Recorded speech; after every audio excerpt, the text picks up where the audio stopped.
चीन भले ही अपने आप को सुपर पावर मान रहा हो, लेकिन हकीकत कुछ और ही बयां कर रही है।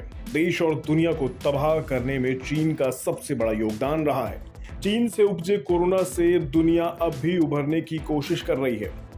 दुनिया भर की अर्थव्यवस्था एक तरफा गिरने के बाद अब कहीं जाकर उभर रही है, लेकिन चीन से बुरी खबर आने का सिलसिला थमने का नाम नहीं ले रहा है।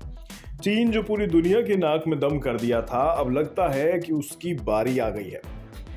हम ऐसा क्यों कह रहे हैं, ये हम आपको तथ्यों और आंकड़ों से बताएंगे। तो बने रहें इस वीडियो में और देखिए चीन पर हमारी विशेष रिपोर्ट। चीन की माली हालत अब दिन प्रतिदिन खराब होती जा रही है। हाल में ही आपने देखा और सुना होगा, चीन के हजारों बैंक बंद होने की कगार पर आ गए हैं। लोग अपना पैसा बैंक से नहीं निकाल पा रहे हैं। लोगों पर दमन देखने से तो यही लग रहा है कि चीन में तानाशाही अपने चरम पर है। ऐसे में चीन को सबक सिखाने का काम ऊपर वाले ने ही कर लिया है। अब आप ऊपर वाले से कंफ्यूज मत हो जाइएगा। ऐसा है कि चीन में लोग गर्मी से हैरान और परेशान हैं। चीन में 60 साल की सबसे तेज गर्मी पड़ रही है। लोग गर्मी से बचने के लिए बिजली का अधिक इस्तेमाल कर रहे हैं। ऐसे में चीन में बिजली संकट गहरा गया है। बिजली के कारखानों में काम बंद हो गया है। अब सोचिए, गर्मी लग रही हो और घर में बिजली ना हो तो आप क्या करेंगे? फोन करेंगे, कंप्लेन करेंगे या कुछ और? बता दें, हम भारत नहीं चीन की बात कर रहे हैं। वहां विरोध के स्वर को ऐसा दबाया जाता है कि पूछिए मत। सीधे आपको कुचल दिया जाएगा या तोप से उड़ा दिया जाएगा।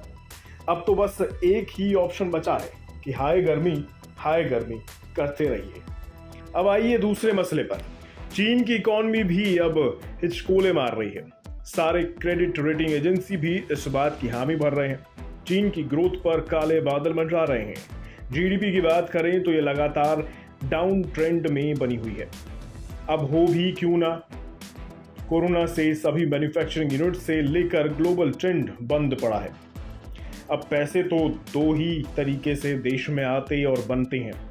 एक किसी वस्तु का निर्माण करने से और दूसरा उसी सामान को देश और विदेश में बेचने से। अब दोनों पर ताला लगने से चीन का तो ये हाल होना ही था। रही सही कसर बिजली के ना होने से पूरी हो रही है। अब आप भी जानते ही होंगे कि आज की डेट में एक पत्ता भी बिना बिजली के नहीं हिल सकता। एसी चाहिए तो बिजली, खाना बनाना हो तो बिजली, कारखाने चलाने हो तो बिजली। तो चीन अब करे तो क्या करे? अब तो उसके देश से तमाम बड़ी बड़ी कंपनियां भी पलायन कर रही हैं। चीन से निवेश भी अब बाहर निकल रहा है। अब तो उसके फॉरेक्स रिजर्व पर भी मार पड़ने लगी है। भारत में चीन और ताइवान से आई कई कंपनियां अपने निवेश कर रही हैं। लगातार भारत की ईज ऑफ डूइंग बिजनेस में सुधार से ये कदम देखने को मिल रहा है। बता दें, 2014 में वर्ल्ड बैंक की ease of doing business ranking में भारत 142वें पायदान पर था। वहीं इसमें जबरदस्त सुधार देखने को मिल रहा है। अभी की बात की जाए तो 2022 में भारत 142वें पायदान से चढ़कर 63वें पायदान पर पहुंच गया है। अब आपको क्रेडिट रेटिंग एजेंसी की रिपोर्ट से भी रूबरू करवा देते हैं। ग्लोबल इन्वेस्टमेंट बैंक गोल्डमैन सैक्स ने इस साल चीन की जीडीपी के अनुमान को 3.3% से घटाकर 3% कर दिया है। वहीं नोमुरा ने भी इस साल के लिए चीन की ग्रोथ के अपने टारगेट्स को घटा दिया है। नोमुरा ने अपने अनुमान को 3.3% से घटाकर 2.8% कर दिया है। ऐसा लगता है कि चीन को लेकर तमाम क्रेडिट रेटिंग एजेंसियां चिंतित हैं। एजेंसीज चीन की इकोनॉमिक रिजल्ट को लेकर पशुपेश में हैं।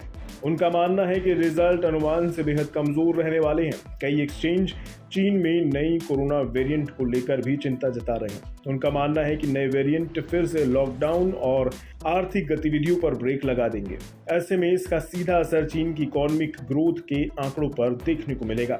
चीन के कई इलाकों में हफ्तों और महीनों से फैक्ट्रियां बंद पड़ी हैं।